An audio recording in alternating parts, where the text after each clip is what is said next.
Bwana Yesu na asifiwe sana. Ni mimi mtumishi wa Mungu Reverend Patrick Harabugwa, na ninamshukuru Mungu kwa sababu ya siku hii, kwa sababu tena nimepata nafasi ya kukutana na wewe.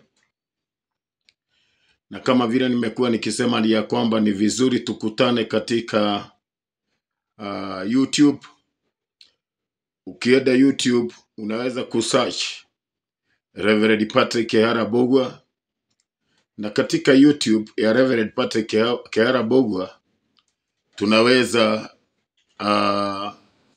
kusaidiana kwa kuelewa na kujua mambo mengi.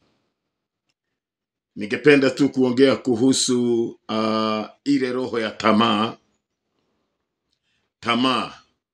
Maana katika kitabu cha Luka 12 kuanzia pale mstari wa 15, Biblia inasema ya kwamba tujihadhari sana na roho ya tamaa. Maana roho ya tamaa si roho ya kutoka kwa Mungu. Roho ya tamaa ni roho mbaya. Roho ya tamaa, kwa sababu ya kutamani sana, imefanya watu wengine waue watu. Kwa sababu ya kutamani sana, hiyo roho ya tamaa imefanya wengine waibe mali ya wenyewe. Kwa sababu ya tamaa imefanya watu waongee uongo. Kwa sababu ya tamaa imefanya watu wengine wakope madeni ambaye baadaye wameshindwa kulipa.